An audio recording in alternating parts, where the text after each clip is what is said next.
They had already stripped his weapon, tied his hands, and started marching him toward the tree when he suddenly laughed, and every German soldier there felt a chill they couldn't explain. The sound didn't belong on a battlefield. It wasn't hysterical or broken. It was calm, almost amused. The kind of laugh a man gives when the game has already been decided and only the others don't know it yet. Moments earlier, he had been alone. The firefight had scattered his unit across the hedgerows like broken teeth. Smoke drifted low over the fields, clinging to the damp morning air. Somewhere behind him, artillery still thundered, but here on this narrow dirt track, the war had narrowed to a circle of rifles, boots, and shouted German commands. Hände hoch! He raised his hands slowly, deliberately. Not in fear, in calculation. The Germans were cautious at first. They always were with lone soldiers. Two approached, rifles tight against their shoulders.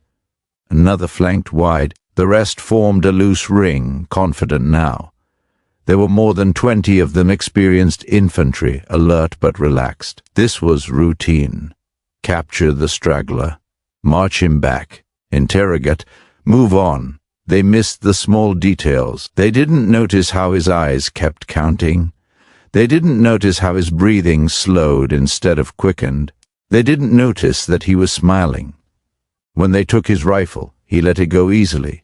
When they frisked him, he didn't resist. When they bound his wrists, he tilted his head slightly, testing the tension of the rope, memorizing it. Then one of the Germans made a mistake. "You find this funny?" the soldier asked in broken English, irritated by the grin that refused to leave the prisoner's face. That was when the man laughed. Not loud. Not long. Just once. 45 seconds later, 21 German soldiers would be dead or dying. But in that moment, none of them knew they were standing inside the opening seconds of a story that would never fully make sense to those who survived it. The prisoner was not famous. He wasn't an officer. He wasn't even supposed to be here.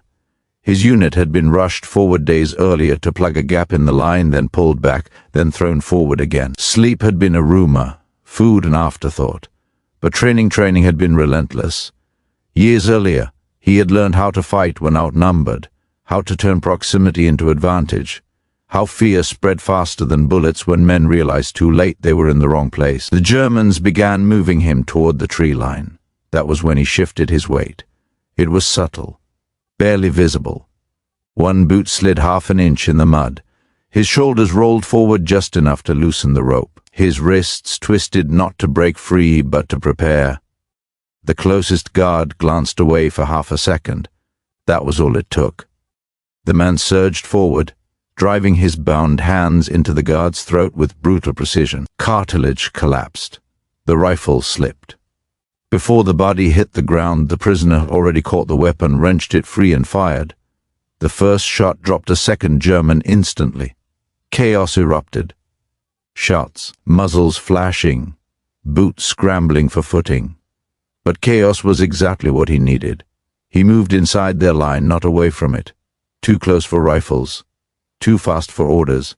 He fired from the hip, discarded the empty weapon, seized another. A knife appeared in his hand. No one ever saw where it came from. A German lunged. He sidestepped, slashed, turned, fired. 3 seconds. 5, 10. Men fell over one another, screaming warnings that came too late. Some tried to retreat. Others froze, minds refusing to accept what their eyes were showing them, a single prisoner dismantling them at arm's length. He kept moving, always moving. A burst of gunfire tore through the air where he had been a heartbeat earlier. He slammed into the shooter, used the man's body as cover, then let it fall and finished the next two with controlled, merciless shots. There was no rage on his face, only focus. The laughter was gone, now replaced by something colder. The last few Germans tried to run. They didn't make it far. When it was over, the field went eerily quiet. Smoke drifted. Shelling boomed distantly again, as if the war were finally remembering to breathe. He stood alone among the bodies, chest rising and falling, hands slick with blood, some his own, most not. The rope still dangled uselessly from one wrist. 45 seconds. He didn't count them. He never did. Others would, later, arguing over the number, arguing over how it was possible, arguing over whether the story had grown in the telling. But he knew what had happened. He had survived. And survival in this war was never accidental.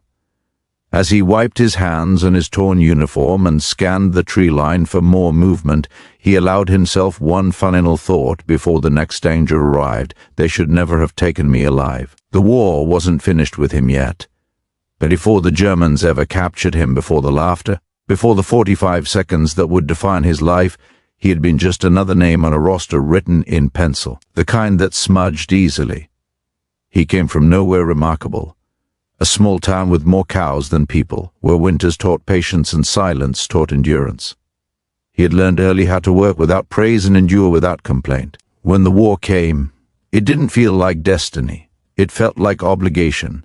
He enlisted the way other men signed contracts or shook hands, quietly, without ceremony.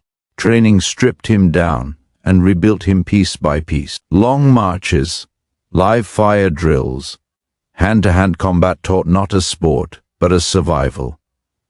Instructors spoke in blunt truths. You will panic. You will freeze.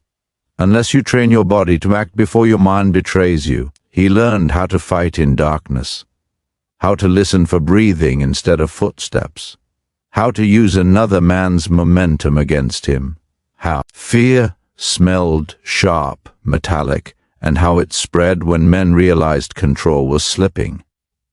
By the time he reached the front, he understood something most soldiers learned too late. War wasn't about courage. It was about timing. The unit he joined had already been bled down. Veterans with hollow eyes and young replacements trying not to stare. They didn't ask his name at first. Names made losses heavier.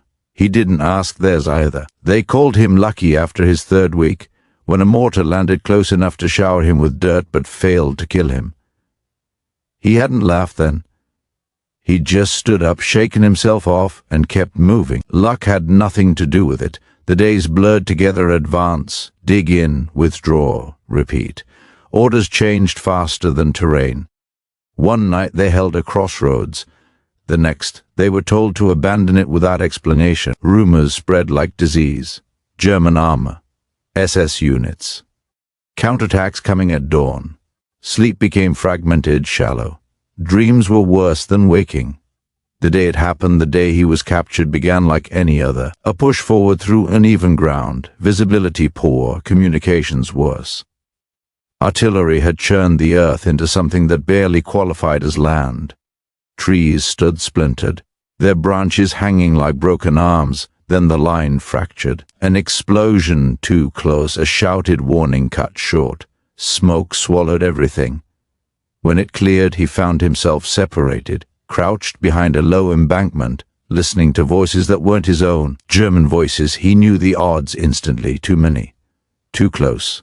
No clean escape, so he waited. Sometimes survival meant restraint. When they finally spotted him, rifles snapped up in perfect, practiced unison. He didn't run. Running would have been insult to his own training. He raised his hands slowly, met their eyes, let them think they were in control. The Germans were professionals. That was what made them dangerous and predictable. They followed procedure. They relaxed once superiority was established. They assumed fear.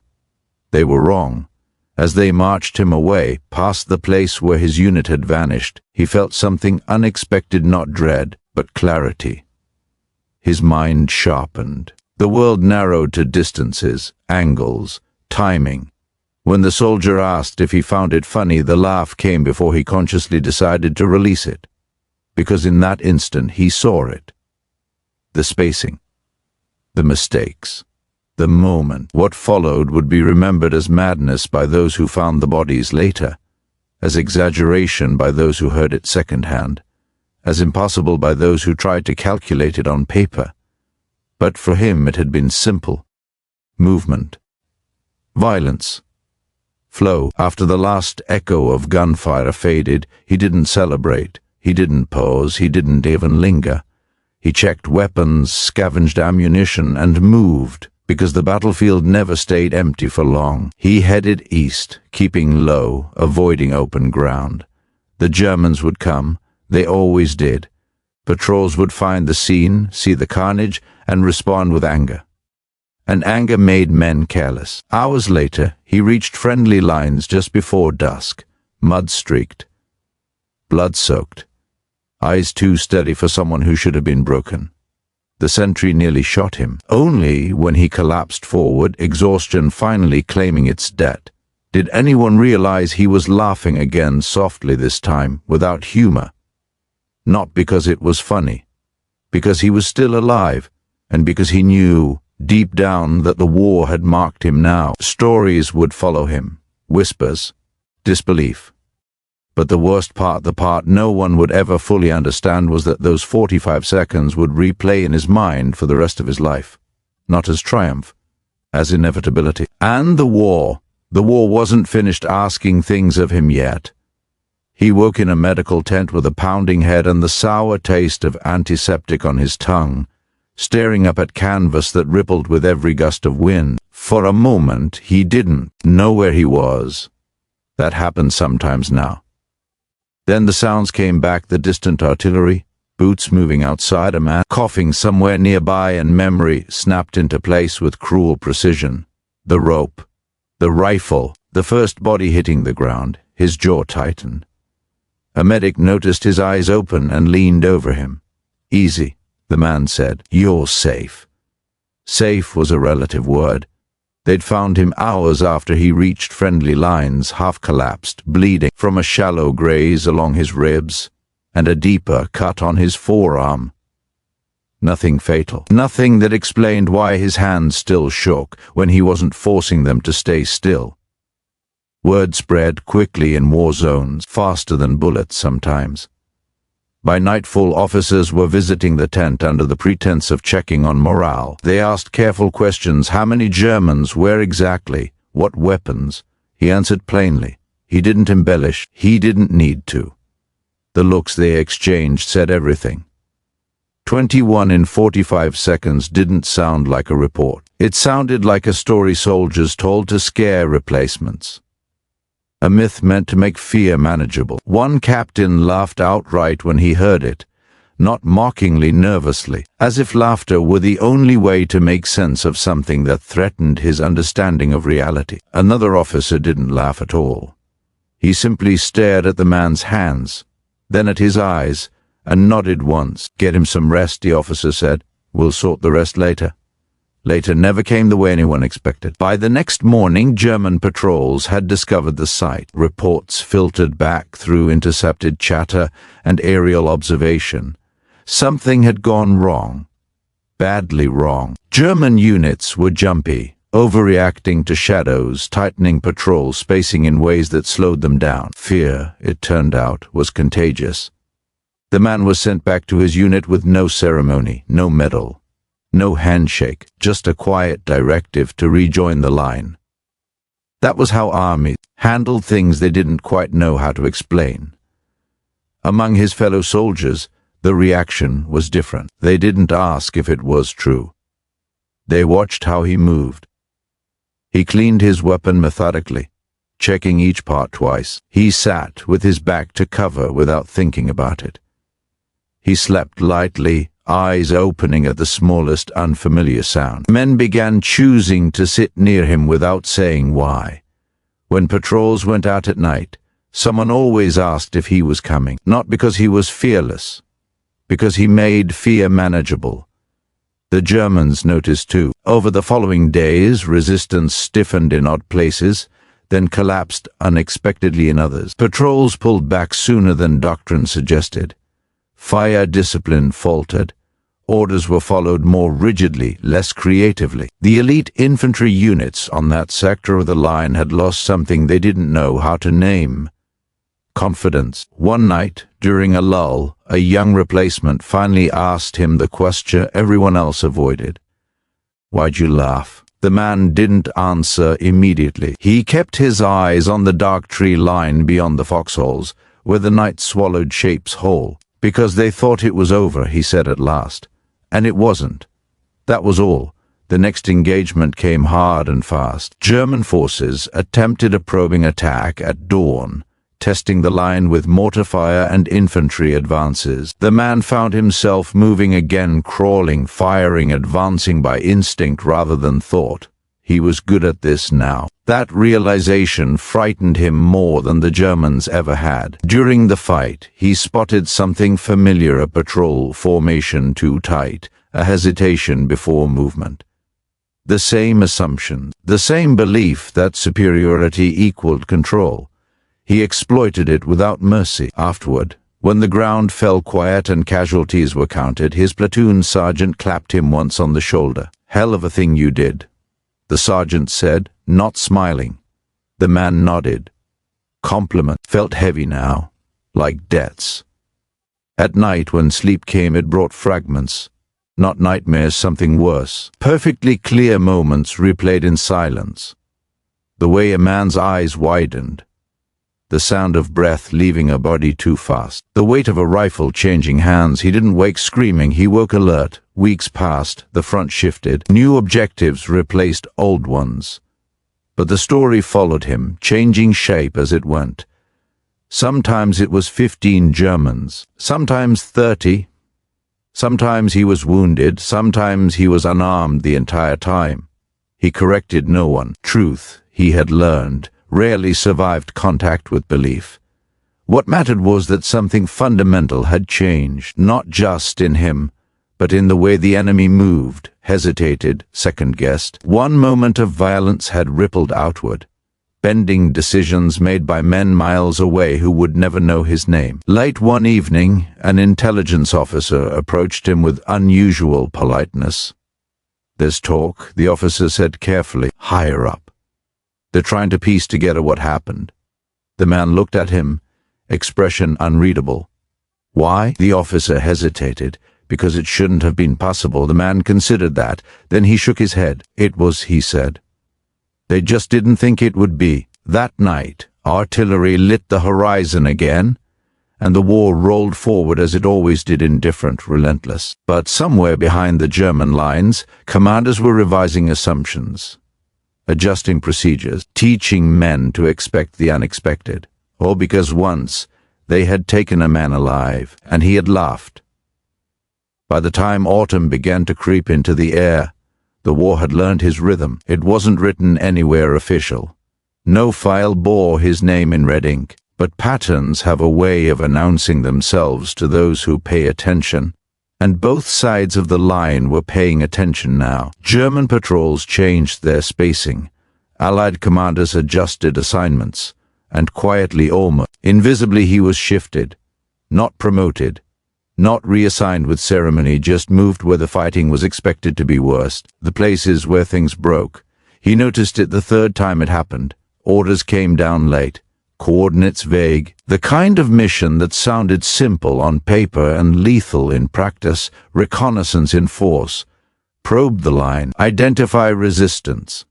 Men glanced at him when the briefing ended. No one said it out loud, but the implication was clear. If something goes wrong, he'll handle it. That expectation settled on him like extra weight. The engagement that followed was chaos from the first minute. German machine guns opened early, raking the approach.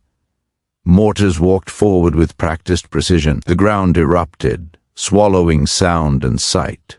Men scattered. He didn't. He moved low, fast, closing distance the way he always did, turning range into irrelevance. When he reached the first gun nest, the Germans inside were already panicking. They fired wildly, missing everything that mattered.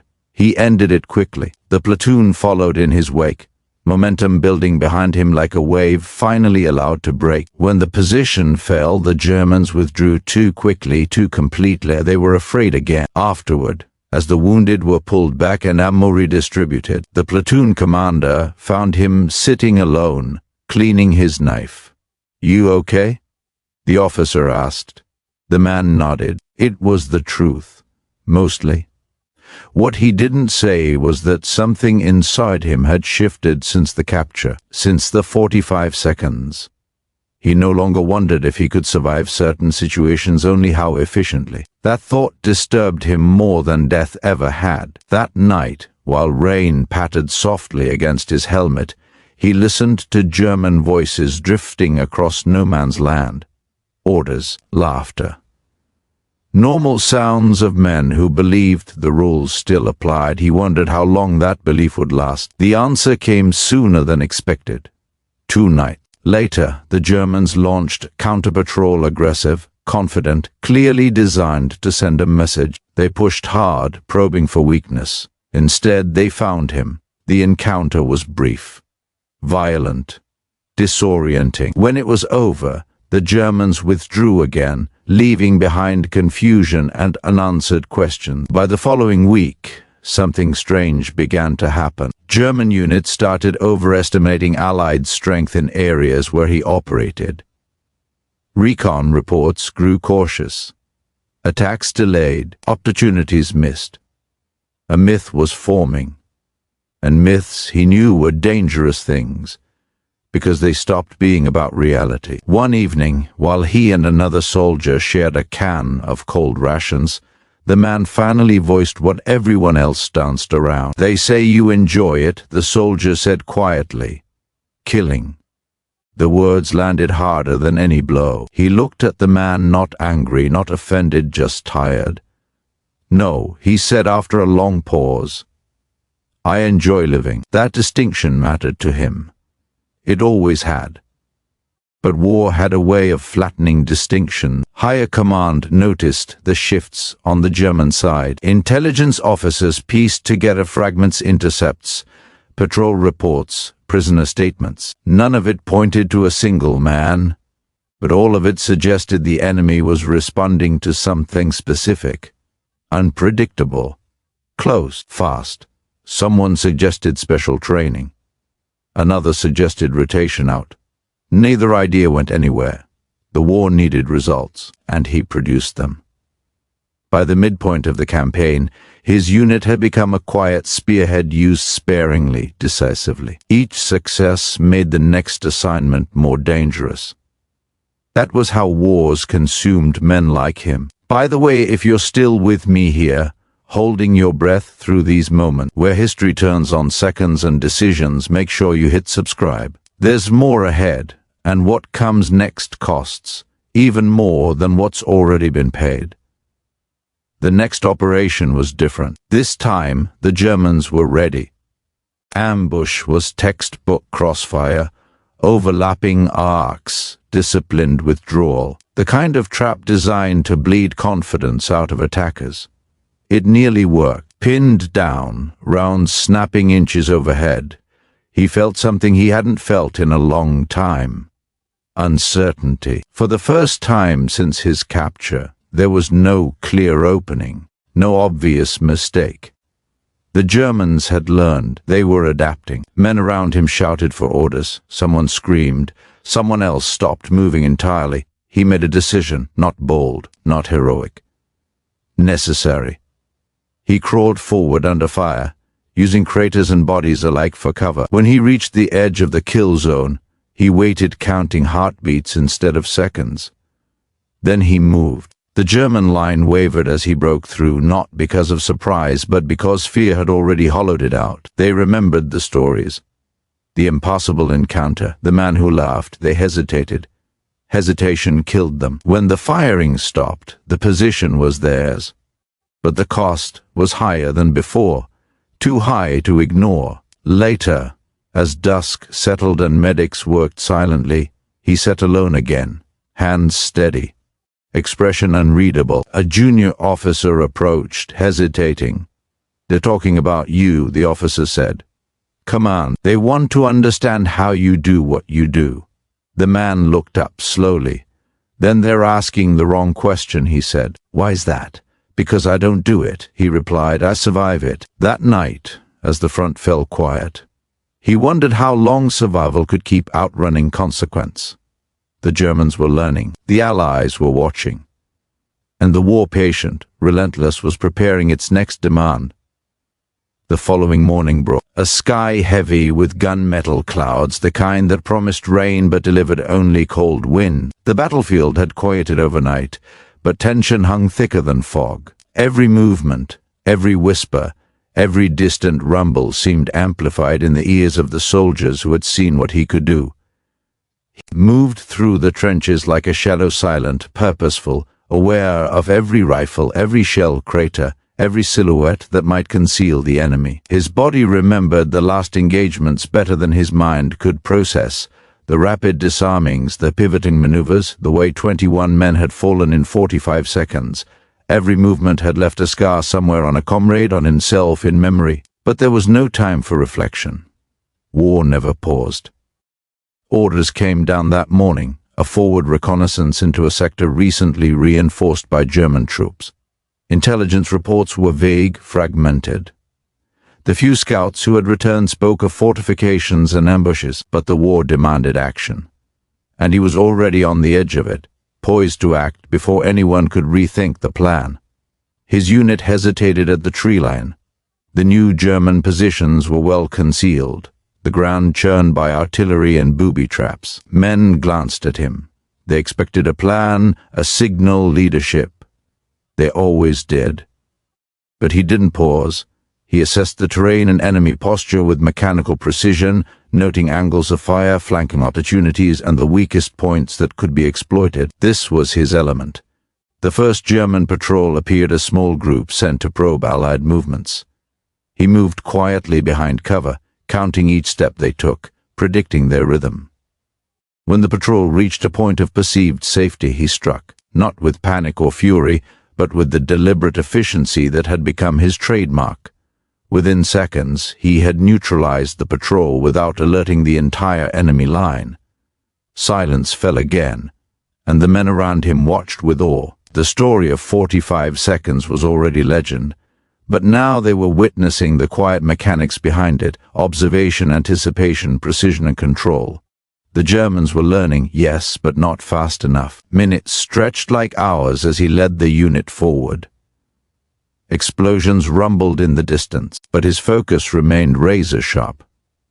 Each enemy encountered was assessed in real time: threat, distance, reaction time. Decisions were made in a heartbeat. He was no longer a man reacting. He was the pattern, the force, the pivot point around which chaos moved. But even he was not invincible. A sudden burst of machine gun fire caught the lead scout off guard, forcing him into cover. For a fleeting instant, the battlefield widened in a way that could have been fatal. He dove, rolled, and returned fire with uncanny speed, leveraging both weapon and terrain as extensions of his body. By the time the Germans realized the breach, it was too late.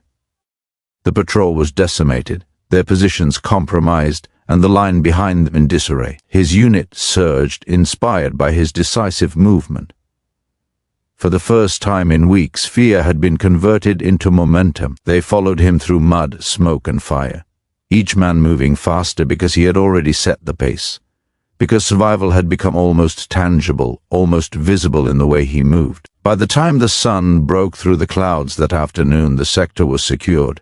Casualties were minimal compared to what had been anticipated, though the weight of what had been done rested on every shoulder. The field was littered with signs of the confrontation: spent rounds, dropped rifles, trampled earth, and the unmistakable markers of fear etched into the faces of both friend and foe. The Germans had learned a hard lesson: predictability was a weakness, hesitation deadly.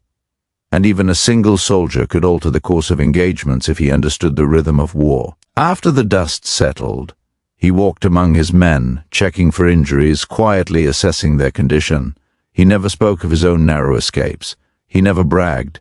His silence carried authority, respect, and the unspoken weight of what he had already endured. That evening, he stood alone at the edge of the newly captured ground. Smoke from distant artillery rose against the darkening sky. He lit a cigarette and drew a slow breath. His hands shook not from fear, but from the accumulation of precision and violence in the hours, days, and weeks past. He felt exhaustion seep into his bones, yet his mind remained impossibly alert, ready for the next action the war would demand. Somewhere in the distance, German patrols regrouped. Somewhere officers were reconsidering the strategies they had relied on for years. He knew the next encounter would be worse, more dangerous, calculated to test him, to measure the limits of what he could endure. But he didn't flinch. He had already survived the impossible once, and he knew with quiet certainty that survival was a lesson he had mastered, and a weapon far deadlier than any rifle or grenade in the chaos around him. The war was relentless. The Germans were cautious now, but he was faster, sharper. A single man who had become an anomaly, a shadow that haunted their expectations, dismantled their confidence, and forced them to fight with the hesitation of men unsure who they were facing. Tonight he allowed himself a small thought: they would not take him again. Not easily. Not alive. Not without learning the hard truth again that one man, when cornered, could rewrite the rules of survival. And that, he knew, was just the beginning that weeks turned into months. The battlefield shifted like sand under storm winds. Villages were captured, lost, and recaptured. Artillery craters became landmarks. The names of the dead were read aloud, then forgotten, replaced by the living who carried on, bone-tired and hungry, moving always forward. And through it all, he moved too quiet, efficient, almost invisible unless you were paying attention. He didn't seek praise, didn't demand recognition. But everywhere he went, his presence altered outcomes. Patterns shifted. Enemy forces hesitated, recalculated, and then withdrew. Comrades watched, uncertain whether to call it skill, instinct, or luck. He knew better. Luck had nothing to do with it. It was training, discipline, and the ability to exploit every misstep an enemy made. But it was more than that, too. He had learned something the war taught slowly, painfully, and sometimes cruelly, that the smallest action, taken at the precise moment, could produce effects far beyond what anyone anticipated. That one man's decision could echo across miles of front, shift strategies, and leave lasting fear in hearts that once thought themselves invincible.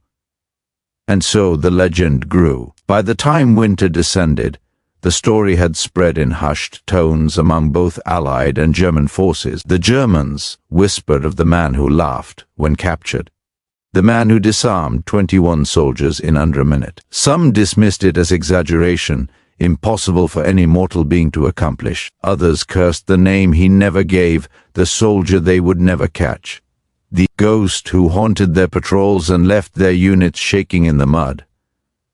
Allies, too, spoke of him quietly. In mess tents and command rooms, his actions were described almost reverently. He moved like a shadow. One man against them all, and the odds didn't matter. And yet, no medal, no parade, no announcement in dispatches, because that was never his way. Recognition could wait. Survival came first. The war demanded more than accolades. He had moments when the enormity of what he had done struck him, when he closed his eyes in the dark and replayed the 45 seconds over and over. He didn't smile at it anymore. It wasn't triumph. It was inevitability, a memory etched in adrenaline and instinct. And he wondered how a war that consumed millions could be altered by the action of one man, by a laugh, a pivot, a precise strike at the right time. It was humbling, terrifying, exhilarating. Commanders began to notice. Intelligence officers pieced together fragments of the German reports and his own unit's accounts. They realized that his actions weren't isolated incidents. They were turning points in skirmishes that could have escalated into far greater losses. Strategies were quietly adjusted to leverage him where needed, without ever sending his name down in official orders. He became a tool of necessity, invisible in planning, indispensable in execution. And yet, the legend had a cost. Sleep remained fragmented. Every shadow reminded him of unseen threats.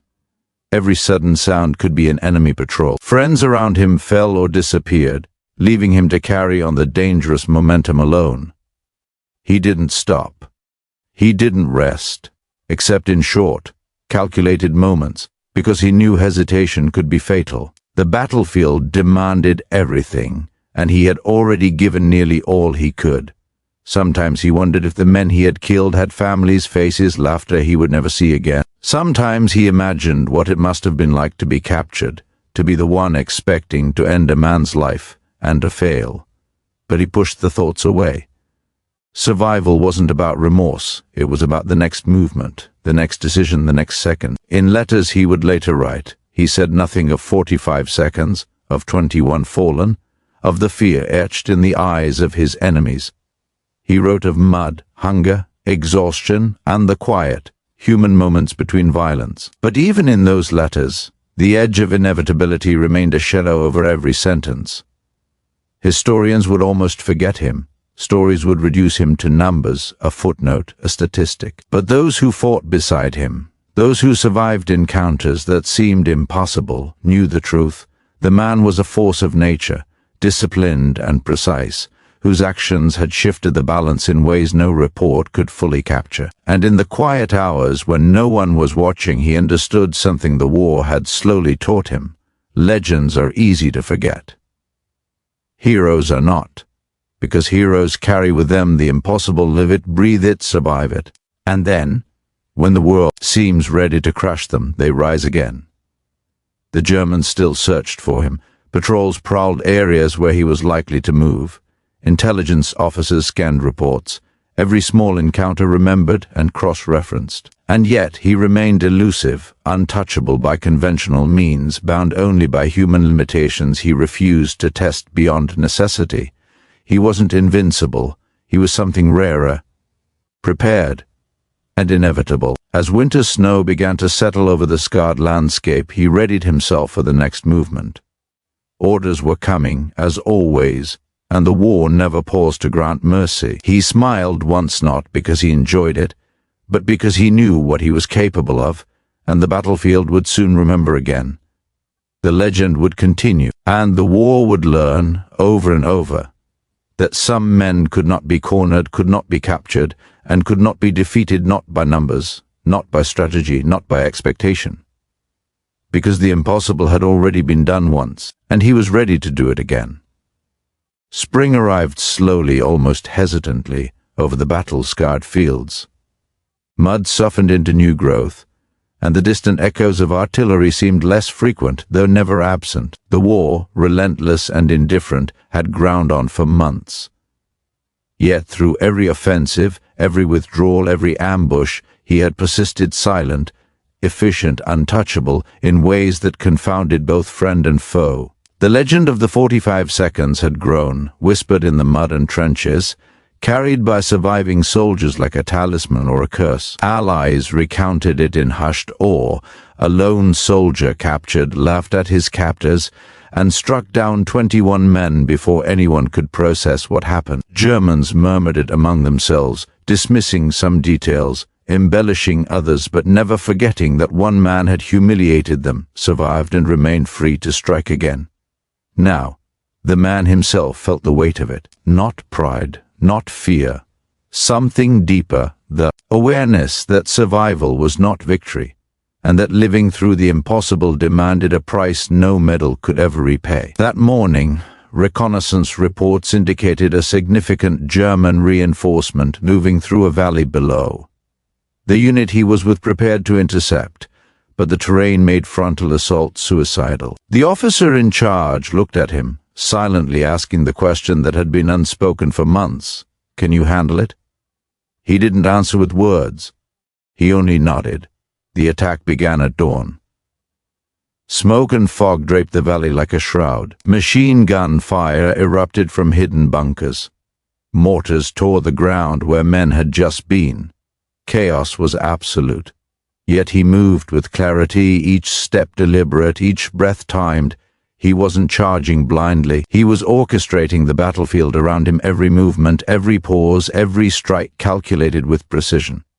A German squad emerged from cover, rifles leveled. They had been warned, yes, but nothing in training could have prepared them for what they saw next. A single figure, hands bound by prior capture rope, moving faster than any human should, twisting, diving, firing, neutralizing threat after threat with methodical skill. Within seconds, several were down, others fled in panic. The 45 seconds of legend repeated itself in fragments, like a ghost haunting the valley. Except now the stakes were higher. He had allies relying on him. Survival meant more than escape. It meant the lives of men who trusted him to lead them out alive. He ducked behind a crumbled wall, reloading a rifle with calm precision. The Germans regrouped, but hesitation lingered. That pause, the one forged from fear and disbelief, was all he needed. In a fluid motion, he shifted, pivoted, and struck again, each movement seamless, almost artistic, though deadly. The valley, previously hostile, became a theater where he dictated rhythm and outcome. When the firing ceased, the battlefield was eerily quiet. Smoke curled lazily, mingling with the morning mist. Allied soldiers checked each other for injuries, tallying losses that were shockingly low given the intensity of the engagement. The German remnants retreated in disarray, a testament to the psychological edge he had maintained over them all along. He stood among the survivors, chest heaving, hands trembling not from fear but from exertion. Every muscle ached, every nerve hummed, and yet he felt complete. Later, when a war correspondent arrived to document the aftermath, he asked him to recount the battle, the 45 seconds, the methods. He shook his head. "They'll never believe the truth," he said. "And even if they did, it wouldn't matter. What matters is we survived. The war would continue. Germany would fight on. The front lines would shift, bleed, and burn again." But he had learned something essential. Legends are not in the stories told by others, they are in the choices made under impossible pressure, in moments where survival is not just instinct but craft. He had survived capture. He had defied death. He had turned panic into order, fear into advantage, and impossibility into fact. And now, standing in the aftermath, he understood fully what the war had taught him. Courage is not the absence of fear. Precision is not the absence of danger. And survival, true survival, is the mastery of self when everything else conspires against you. The man who had laughed when captured, who had taken down 21 Germans in 45 seconds, walked away from the battlefield that morning without ceremony. Soldiers watched in awe. The enemy would speak of him in whispers. History would debate his deeds. And yet, he did not seek fame, nor did he need it. He had lived beyond fear. And in living, he had left a mark no report, no medal, no story could erase. The battlefield was silent now, save for the wind moving through the trees. And somewhere, in the folds of history yet to be written, one man's impossible act would ripple outward forever, a lesson in survival, audacity, and the quiet power of the human spirit.